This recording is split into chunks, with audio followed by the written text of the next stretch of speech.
এটা বলবো কার, দেখো পড়ছে কে, ঘুমের কথা।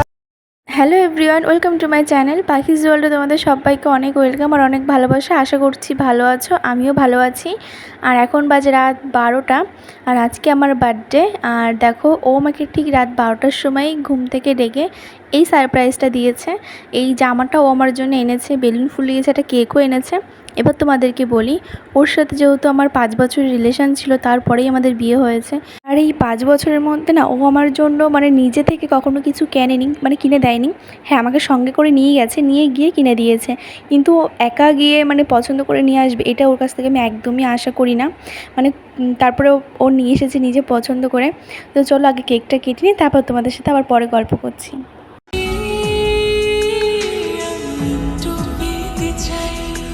মেঘলা হয়ে যায় আর 5টা 12 মাস, কোনো বিকেল বেড়াতে তুই আমার হয়ে যা।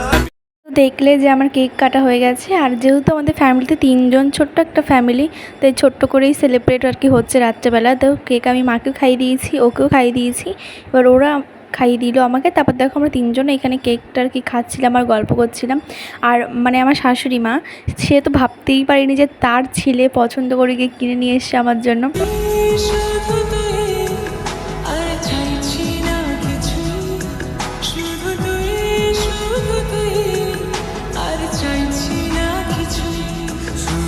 ও আমাকে জিজ্ঞাসা করছিল যে তুমি কতটা খুশি হয়েছো। ওকে আমি বলে বোঝাতে পারছি না যে আমি ঠিক কতটা খুশি হয়েছি।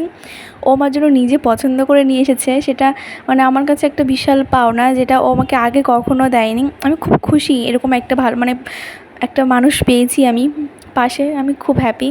আর দেখো, আর বলি, এটা হচ্ছে তার পরের দিন, মানে আমার জন্মদিনের দিনের বেলায় আর কি মামা মাসিরা এসেছে, আমার জন্মদিন করা হবে। সে মানে হুট করে প্ল্যান, ফোন করে বলছে যেরকম করতে হবে। তা আমরা বললাম ঠিক আছে আসো তাহলে। তো মেনু হচ্ছে বিরিয়ানি হবে। ওদিকে আমি মশলা করছিলাম, আর যে রান্নাটা করছে তিনি আমার ছোটো মামি শাশুড়ি হয়, তিনি আর কি মাংসটা কষাচ্ছে, মানে চিকেন কষা হবে আর বিরিয়ানি হবে। তো সেই মাংসটাই কষাচ্ছে। আর বিরিয়ানি মাংসটা আমি ম্যারিনেট করব পরে। আর এটা যেটা যাকে দেখছো, উনি হলেন আমার মাসি শাশুড়ি। আর এখানে দেখো আমরা সবাই যে যার কাজে ব্যস্ত। এবার আমি বলি তোমাদেরকে কিছু কথা, যে বিয়ের পরে যে এরকম শ্বশুরবাড়ির সবাই মিলে মানে বাড়ির বউয়ের বার্থডে সেলিব্রেট করবে, এটা জানি না কতজনের সাথে হয়েছে, বাট আমার সাথেই ফার্স্ট টাইম হয়েছে। তো সেই জন্য আমি খুব লাকি। আর আমি ভাবতেই পারছি না যে আমার জন্মদিনটা মানে এরকম করে করা হচ্ছে আর কি। আমি বলেছিলাম যে না থাক, করতে হবে না, যেহেতু কোনো মানেই হয় না, যেহেতু রাত্রেবেলা করা হয়েছে সেই জন্য। তারপর সবাই বলছে না করা হবে, তো আমি আর না করিনি। আমি তো ভীষণই খুশি। দেখো, জন্মদিন কার মানে যার জন্মদিন করলে কার না ভালো লাগে, তাই না?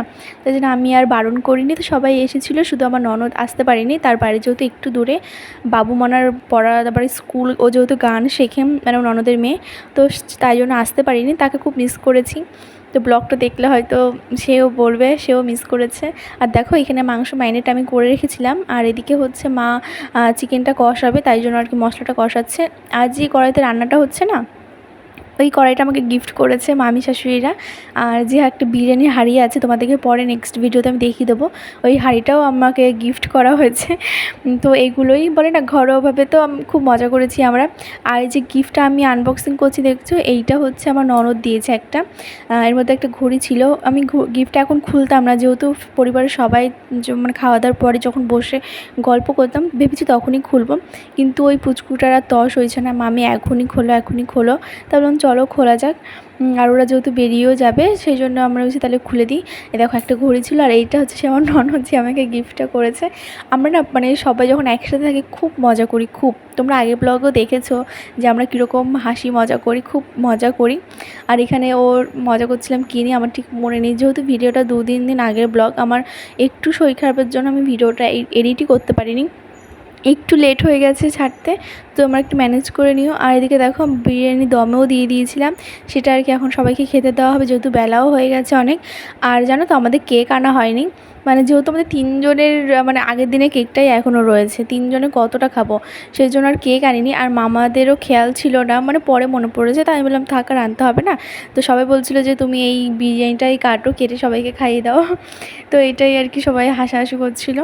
তো দেখো এখন হচ্ছে সবাইকে খেতে দেওয়া হবে আর কি। আর ওদিকে আমার ঠাকুমা যেহেতু নিরামিষ খায় সেই জন্য নিরামিষ আগে খেয়ে নিয়েছিল মাছ দিয়ে। আর দেখো সবার খাওয়া দাওয়া হয়ে গেছে। কে ভিডিওটা করেছে আমি জানি না, মানে কাকে যে আমি বলবো একটু ভিডিও করতে, যেহেতু আমি এতটা ব্যস্ত ছিলাম।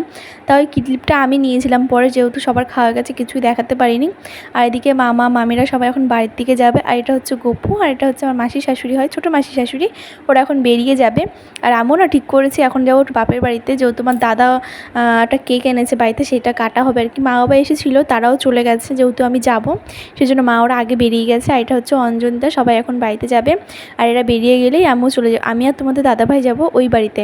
ওটা কেক আনা হয়েছে তো সেইটাই কাটা হবে। দেখো চলে এসেছি এই বাড়িতে আমি একটু রেডি হয়ে। আর তোমাদের দাদাভাই যেই জামাটা আমাকে গিফট করেছে ওটা পরেই আমি এসেছি। আর এটা হচ্ছে আমার সেই কাকির মেয়ে বুনু, তো ওকে নিয়ে কেকটা আর কি কাটলাম। তো আজকের এই ব্লগটা আমি এখানে এন্ড করছি। যারা নতুন দেখছো আমার ভিডিওটি প্লিজ চ্যানেলটি সাবস্ক্রাইব করে দিও। আর ভিডিওটি কেমন লাগলো সেটা কিন্তু আমাকে কমেন্টে জানিও, আশা করি ভালো লাগবে। তো দেখা হচ্ছে অন্য কোনো ব্লগে। টাটা।